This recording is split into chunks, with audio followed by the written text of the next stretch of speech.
everyone, it's Emily, and this is my mid-June wrap-up. I have finished 4 books so far this month, so let's just jump right into it and I'll let you know what I thought of them.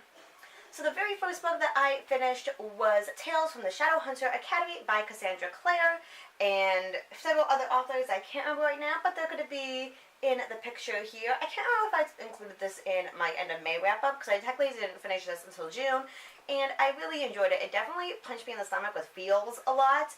I have a lot of feelings about Simon, apparently, but he is one of my favorite characters, and there were a couple of stories I felt like just went by super slow, and I got really bored with, and I wasn't really necessarily interested in them, but there were other stories that I really enjoyed, that I loved, and so I ended up giving this book 4 stars. And then, after that, I jumped into City of Bones by Cassandra Clare, which is the first in the Mortal Instruments series, because Christina is doing a kind of a read-along this summer/fall for all of the Shadowhunter books, and so I decided, why not?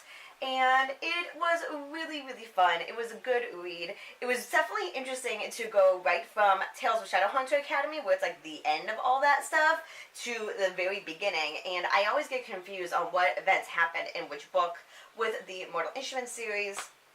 And so it was like really interesting to read the first one and being like, oh, so that's what happened in that book. Okay. And realized that not as much happened in the first one as I had thought had, but it was really enjoyable, and I'm appreciating and liking all of the characters even more than I did the first time around, now that I know where they all end up. And even Jace didn't bother me as much as he usually does, which, I mean, I'm not a huge fan of Jace, but I still was just kind of like, oh, Jace, and kind of like roll my eyes and move on.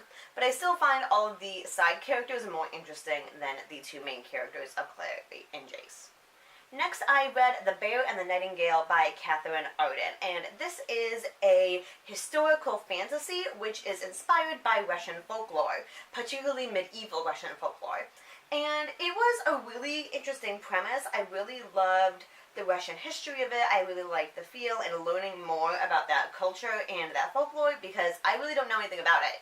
And so I found all that really interesting, and also what I found helpful was that she had a glossary in the back, so that way I could kind of learn a little bit more of what some of the different terms meant, but it also gave you insight into the culture of that time period of medieval Russia, because I'm more familiar with, like England medieval times versus Russian, and so I was able to kind of like learn more about like types of clothes that they wore, and what did they eat, and what they all did, and so that was really interesting. The only thing is that I felt the first half moved really slow. I know a lot of people really like the first half because it sets up the scene and it has a really great feel, and I definitely see that, but I felt like the first half of the book could have been condensed a lot, but I was far more interested in the second half. The second half was so good, and I felt like it moved a lot faster, and it was much more interesting.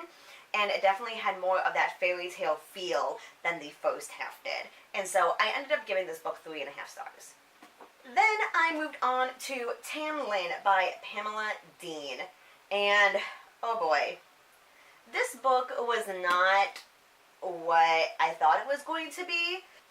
And when you look at the front of the cover and you read the back of the cover, it definitely gives you a feel that like, oh, and it's going to be like, in our world, but it's going to be magical and fairy tale-like and really cool. And it definitely was not. I would say that this was more magical realism versus fantasy, because it is about this girl, Janet, and she starts college as an English major, and at first I was totally on board for that, because I love starting college stories and the shenanigans that you go through and taking your classes and getting to know your roommates, and like I love those kinds of stories, so I was totally on board at first. But basically the entire book is just she and her friends go to class, they talk a lot about Shakespeare, and they talk a lot about other classic literature people that I'm not familiar with, and then there's some friendship relationship drama, but not really.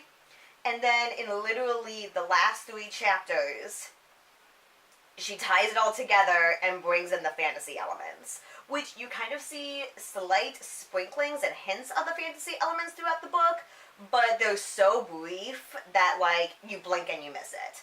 And so it definitely was not what I thought it was.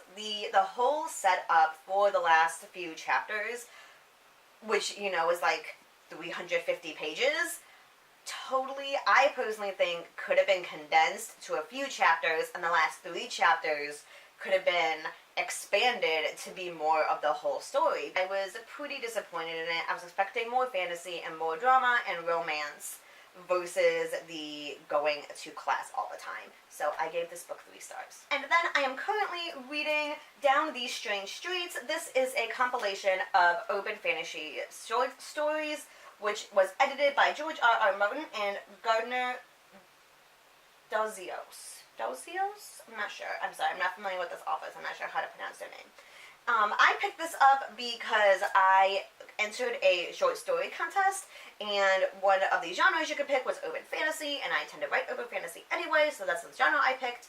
And I realized I hadn't really read a whole lot of short stories. I mainly read novels, and so I wasn't really sure how short stories were put together, so I decided just to get a compilation of urban fantasy short stories so I could kind of learn a little bit more.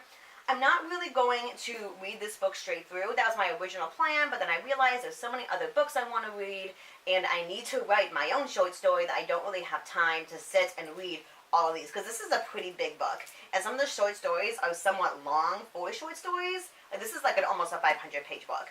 And so I'm just picking and choosing the authors that I'm familiar with and the stories that I find interesting, and they are pretty good so far. So there you go. Those are the books that I read so far in June, and the one I am currently reading. And yeah, so far it's been a pretty good reading month. A couple of duds, but thankfully I do have the Mortal Instruments books to be looking forward to, and I have a couple other books on my radar that I want to read, which will hopefully make up for some of the disappointment ones that I had before. And yeah, thank you guys so much for watching. Let me know what you're reading so far this month. If you read any of the books I talked about, let me know in the comments, and I will talk to you later. Bye.